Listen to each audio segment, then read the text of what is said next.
আসসালামু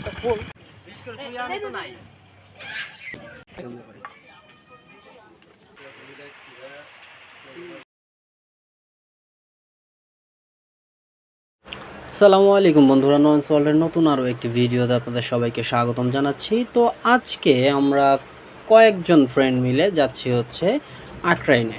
অনেকে হয়তো আক্রাইন চিনবেন না। আক্রাইন হচ্ছে মিরপুরের অদূরে, দ্যাটস মিন ঢাকার অদূরে সাভারের মধ্যে পড়ছে।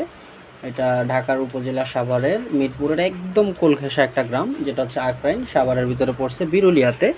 গোলাপগ্রাম নামটা কিন্তু সবাই চিনেন, সেই গোলাপগ্রামের ঠিক পাশেই। তো এখন আছি বর্তমান ইস্টার্ন হাউজিংয়ে।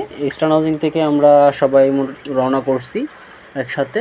তো বেরিবাদ থেকে আমাদের আরও একজন ফ্রেন্ড আমাদের সাথে অ্যাড হবে, সেখান থেকে সবাই একসাথে যাত্রা শুরু করব। তো যাওয়ার পথে আপনাদেরকে দেখাবো মিরপুর বেরিবাদ যে রোডটা আছে, এই রোডটার কন্ডিশন কি। ঢাকা সিটির ভিতরে তো অলমোস্ট প্রতিটা রাস্তাতেই হচ্ছে অটোরিকশার প্রচণ্ড চাপ থাকে।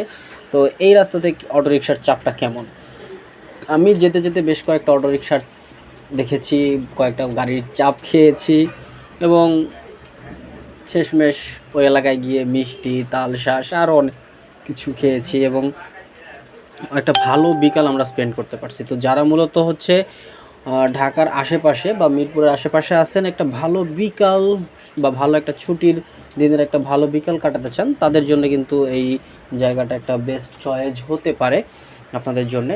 তো বেরিবাদে আসতে হলে মূলত সবাই কিন্তু আগে মাস্কটা রেডি রাখবেন, কারণ প্রচুর পরিমাণে ধুলো থাকে এই রাস্তাটাতে, প্রচুর পরিমাণে ধুলো। যে ধুলোর কারণে মূলত আপনার খুব অল্পতেই ডাস্ট অ্যালার্জি থাকলে আপনি অসুস্থ হয়ে পড়বেন। তো ঢাকার সবগুলি রোডে যেরকম অটো চলে, এই রোডটাও কিন্তু মনে করেন একটা হাইওয়ে ক্যাটাগরির রোড।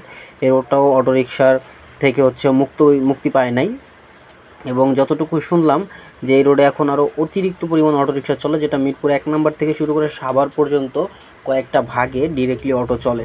মানে আপনি মিরপুর 1 থেকে অটো যোগে সরাসরি সাভার পর্যন্ত চলে যেতে পারবেন। তো দেখতেই পারতেছেন আমার সামনে কিন্তু অলরেডি অটোরিকশা আছে।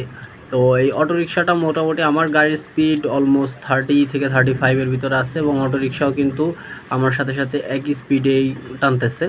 তো তাকে প্রথমে আমি হর্ন দেওয়ার পরে সে কিন্তু আমাকে সাইড দেয় নাই। আর এই রোডটা যেহেতু একটা হাইওয়ে রোডের মতো, এই রোডটাতে প্রচুর পরিমাণে পরিবহনের গাড়ি চলে, মালবাহী গাড়ি চলে, যাত্রীবাহী পরিবহন চলে, এর জন্য এই রোডটাতে একটু রিস্কি ওভারটেক করাটা। তো তারপরে বাধ্য হয়ে মনে করেন আমি গাড়ি চালাচ্ছিলাম 30-35-এ, পরবর্তীতে আমাকে এটা স্পিড ইনক্রিজ করা লাগছে। এই রোডটাতে আমি গাড়ি আস্তে চালানোটা প্রেফার করি। আর এখান দিয়ে ক্রস করতে গেলে, আপনি ক্রস করতে যাবেন তখনই আপনার সামনে কিছু না কিছু একটা চলে আসবে। ব্যাপারটা সেরকম, যেমন দেখেন আমি ওনারা ক্রস করতে গেছি, অলরেডি সামনে কিন্তু একটা আলিফ বাস চলে আসছে, তার পিছনে কতগুলি গাড়ি। তো আল্লাহ মাফ করুক, এই রাস্তা দিয়ে যারা যাতায়াত করবেন খুব সাবধানে যাতায়াত করবেন, কারণ বর্তমানে এই রাস্তাটা অটো রিকশার দখলে চলে আসছে। আর যেহেতু একটা হাইওয়ে রোড, এই রোডটাতে অটোরিকশা খুব দ্রুত গতিতে চলে, এবং তাদের তো আসলে কখনোই হচ্ছে জ্ঞান নাই, তারা জ্ঞান ছাড়া কাজভাবে রাস্তায় গাড়ি ঘোড়া চালায়। এই জন্যে বি কেয়ারফুল এই রাস্তাটা যারা আসবেন। কিন্তু আপনারা যারা এখন পর্যন্ত বিরুলিয়া, আশুলিয়া এই গ্রামগুলি ঘোরেন নাই, ঢাকার একদম কোলঘেঁষা কিছু গ্রাম ঘুরবেন, একটা গ্রামীণ পরিবেশে একটা বিকাল কাটাইলে আমার যেরকম হয়েছিল, আমাদের একটা মাইন্ড ফ্রেশ নিয়ে আমরা ফিরে আসতে পারছি, আপনাদেরও তেমনটা হবে। তো এই জায়গাটা আসার পরে হচ্ছে গিয়ে প্রচুর পরিমাণে অক্সিজেনের লেভেলটা একটু হাই হয়েছে, বোঝা যাচ্ছে বাতাসে একটা অক্সিজেনের ঘ্রাণ আসতেছে। সামনে থেকে দেখেন একটা প্রাইভেট কার কীভাবে ক্রস করে আসতেছে। আমার ডানে কিন্তু আমার ফ্রেন্ড ছিল, ও ব্রেক করে আমার পিছনে চলে গেছে। তো এই মুহূর্তে আমার ফ্রেন্ড হচ্ছে আমাকে ক্রস করে একটু সামনে আগাইছিল। তো এরকম চাপাচাপির একটা রোডে, এই রোডে আসলে খুবই রিস্ক গাড়ি চালানো, বাইক চালানো, সব কিছুই। যারা এক্সপার্ট না হাইওয়েতে চালানোর, তারা প্লিজ এই রাস্তায় আসবেন না, কারণ এই রাস্তাটা আসলে প্রতিনিয়ত অ্যাক্সিডেন্ট ঘটে। এই স্থানীয় লোকজন যারা আছে তাদের কাছ থেকে প্রতিনিয়ত এই রাস্তায় অ্যাক্সিডেন্টের ঘটনা শোনা যায়। তাছাড়া কৃষ্ণচূড়া ফুলের সৌন্দর্য এই রাস্তাটাকে আরও সুন্দর করছে। বেশ কিছু কৃষ্ণচূড়া গাছ আছে যেগুলি রক্ত বা বলেন যদি সূর্যলাল বা রক্ত লালের মতো হয়ে ফুটে আছে, দেখতে খুবই ভালো লাগে। এই যে আমি যেমনটা বলেছিলাম আপনাদেরকে, যে এখান থেকে কিন্তু প্রচুর পরিমাণে পরিবহনের গাড়ি চলে। দেখেন 2 মিনিটের রাস্তার ভিতরে অলরেডি 2টা কিন্তু আপনারা পরিবহনের গাড়ি দেখতে পেলেন। তো সেই হচ্ছে ব্যাপারটা। এই যে লেগুনা ওভারক্রস করে যাচ্ছে, ওভারটেক করতেছে খুবই বাজেভাবে। তো এই রোডটা দিয়ে একটু সাবধানতার সাথে চলাচল আসলে করা উচিত। এদিকটাতে আসলে একটু জ্যামে পড়ছিলাম, এর জন্য ভিডিওটা পজ করে রাখছিলাম। তো অলমোস্ট জ্যাম ঠেলতে ঠেলতে আমরা আকরাইনের কাছাকাছি চলে আসছি। এখানে আকরাইন বাজারের কাছাকাছি আসার পরে এখানেও যথেষ্ট জ্যাম ছিল। তো একদম শেষ পর্যায়ে এসে আমরা চলে আসছি অলমোস্ট। তো এখানে জ্যামের মূল কারণটা ছিল হচ্ছে এই অটোগুলি। প্রচুর পরিমাণে অটো ডান বাম দিয়ে ভরে রাখছে, এবং তারা ওই মোড়টা, আকরাইন বাজারের যে মোড়টা, সেই মোড়ের উপরে তো তারা স্ট্যান্ড বানায়েই রাখছে। এই হাতের ডান পাশে একটা স্ট্যান্ড, হাতের বাম পাশে একটা স্ট্যান্ড, দুই দিকে দুইটা স্ট্যান্ড করে রাখছে তারা, যে কারণে প্রচণ্ড জ্যাম ছিল। আর হাতের বামে আমরা চলে আসছি, এবং আসার পরেই কিন্তু সম্পূর্ণ একটা গ্রামীণ পরিবেশ এখানে, এবং প্রচুর পরিমাণে হাতের ডানে বামে গোলাপের বাগান আমরা দেখতে পাইছি। আপনারা এখানে আসবেন, গ্রামীণ পরিবেশের যে মানে আর কিছু না হোক, অ্যাটলিস্ট মন ভরে নিঃশ্বাসটা আপনারা নিতে পারবেন যখন এই গ্রামীণ পরিবেশটা ঢুকে যাবেন। এটার অক্সিজেনের লেভেলটা এত হাই, যখন আপনি নিঃশ্বাস নেবেন আপনার কাছে মনে হবে যে আপনি হয়তো বা অন্য কোথাও আছেন। দেখেন কত সুন্দর একটা গাছ, সম্পূর্ণ হলুদ হয়ে আছে ফুলে। আসলে আমাদের দেশটা এত সুন্দর, আপনার বাড়ির আশেপাশে ঘুরলেই এত সুন্দর পরিবেশ দেখা যাবে যেটা আপনি কল্পনাও করতে পারেন না। অনেক হয়তো আসছেন, আমাকে ভাবতেছেন আরে ভাই কতবার গেছে এখানে, কিন্তু আসলে আমি ফর দ্য ফার্স্ট টাইম আমি এখানে আসছি, যেহেতু আমার বাসার পাশে, তারপর আমার কখনো আসা হয়নি, বাট আজকে চলেই আসছি। এই ডান দিকে চলে গেলে হচ্ছে গোলাপগ্রাম, বাম দিকে চলে গেলে হচ্ছে নদীর ঘাট। তো আমরা মূলত নদীর ঘাটের দিকে যাচ্ছি। গাছে প্রচুর পরিমাণে খেজুর ধরছে, এদিকে তালের শ্বাস বিক্রি হচ্ছে। আমরা আসবো কিছুক্ষণের মধ্যে, এখানে আসবো, এসে আমরা তালের শ্বাস খাবো।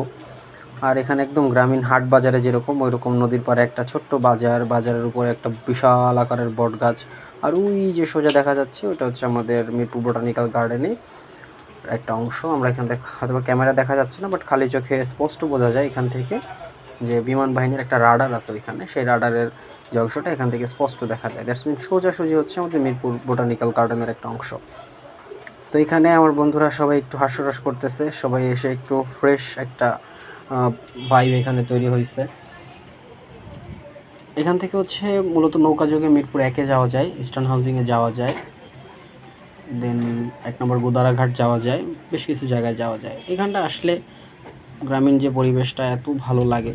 তো এখানে আমরা সবাই আসার পরে কিন্তু হচ্ছে আমরা প্রথমত হচ্ছে আমরা তালের শ্বাসটা খেয়েছিলাম, যেটা খুবই ভালো লেগেছিলো এবং এত সুমিষ্ট ছিল। এবং ওনাকে জিজ্ঞাসা করলাম যে এটাকে আপনি কিনে আনছেন না আশেপাশে, তো উনি বললো যে না, আমাদের এখানেরই, আমি নিজে কিনে ওটাই করছি। বাচ্চারা খেলাধুলা করতেছে বটের শিকড় ধরে। একটা শৈশবের কথা মনে পড়ে গেলো এখানে, যে ছোটোবেলায় গ্রামে থাকতে আমরাও খেলতাম।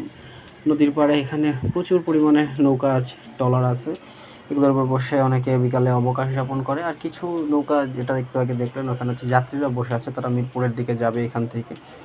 তো এই জায়গাটায় আমরা বেশ কিছুক্ষণ আড্ডা দিয়েছিলাম। আড্ডা দিয়ে আমাদের হচ্ছে ভালো একটা সময় আমরা এখানে পার করেছি। কারণ এই জায়গাটা যখন আসছি সব দিকে নিরিবিলি ঠান্ডা একটা পরিবেশ, কিছু মানুষের কোলাহল ছিল যেটা এক্সেপশনাল থাকবেই। তারপরে আমরা এখানের মিষ্টি ট্রাই করেছিলাম, মিষ্টি বলতে আমরা রসগোল্লাটা ট্রাই করেছিলাম। তো সাভারের রসগোল্লাটা অলওয়েজ আমার একটু ফেভারিট, আর এখানের রসগোল্লাটা হচ্ছে সাভারের মতো। সাভারের মিষ্টিগুলো খুবই ভালো হয়, যারা আশেপাশে সাভারের মিষ্টি খেয়েছেন জানেন। তো এটা আমার বন্ধুদের এক্সপ্রেশন দেখেই বুঝতে পারতেছেন মিষ্টিটা আসলেও অসাধারণ এবং খুবই সুমিষ্ট একটা জিনিস ছিল। দেন আমরা সেই বট গাছের নিচে অবস্থিত চার দোকান থেকে চা খেলাম, বেশ কিছুক্ষণ আড্ডা দিলাম, গল্পগুজব করলাম, এবং আশেপাশের পরিবেশটা আমরা এক্সপ্লোর করার চেষ্টা করলাম। তো বট গাছ, তার পাশে একটা তেঁতুল গাছ, 2টা গাছ, এবং সন্ধ্যার পরে এই জায়গাটা আরও